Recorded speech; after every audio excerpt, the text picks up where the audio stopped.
Bismillah, alhamdulillah, wassalatu wassalamu ala rasulillah. Patepang deui dinten ieu dinten Jumaah, insyaallah Jumaah barokah dina kaping 2 Januari 2026.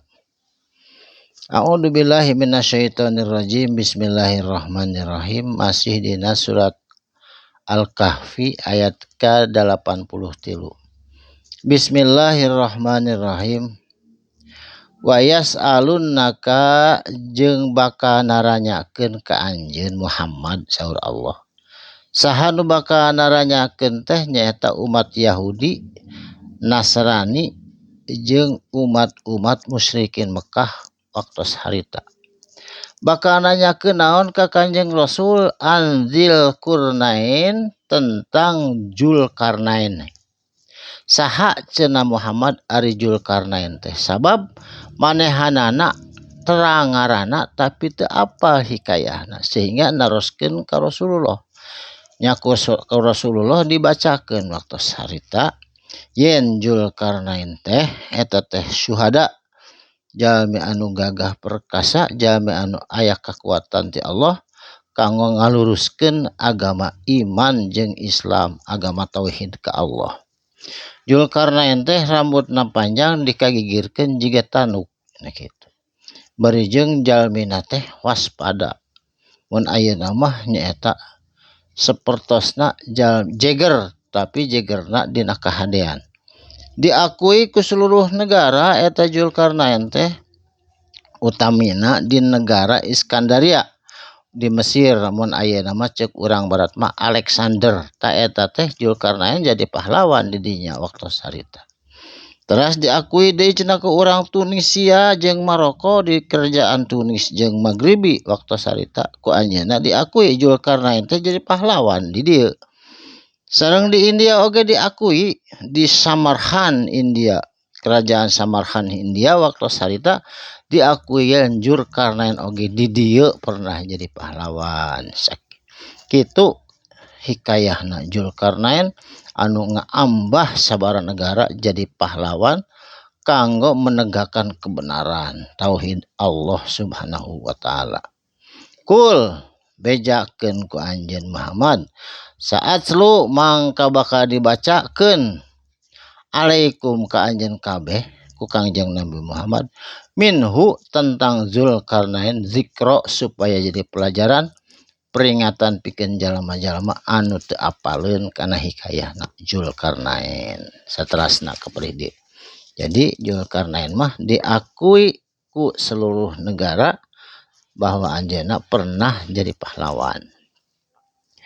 Saterasna inna makanna sanyana ditempatkeun ku kami lahu pikeun itu Zulkarnain fil ardi di muka bumi.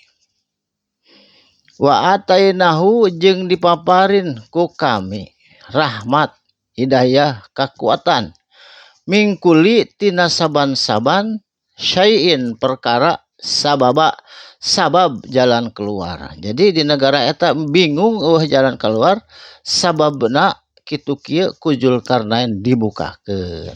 Syariatna Zulkarnain hakikatna mah kekuatan Allah Subhanahu wa taala. Satrasna paat ba maka nuturkeun sababa kana eta sabab jalan keluar. Hatta sehingga iza di mana-mana balago nyampai itu Zulkarnain dugi ka hiji tempat nu disebut Maghribas Syamsi, tempat surupna panon poe.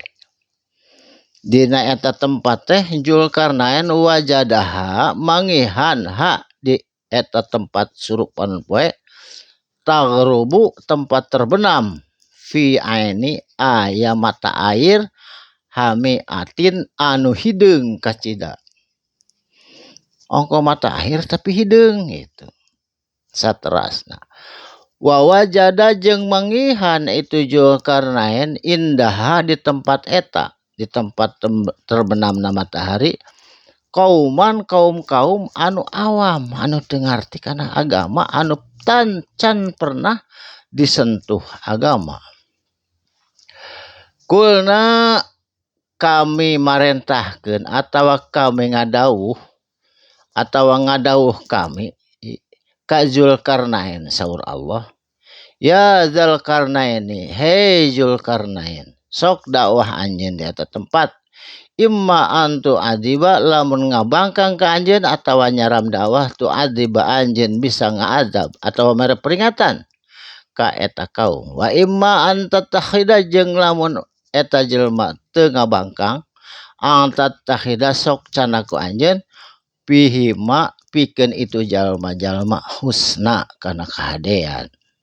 Jadi waktu sarita Zulkarnain ngadawah di tempat terbenamna matahari sehingga didinya jadi jami-jami cerdas, jami-jami anu ngartos kana agama.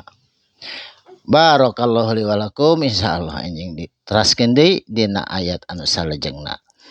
Usikum wa nafsi bitaqullah, sadaqallahul azim. Wassalamualaikum warahmatullahi wabarakatuh.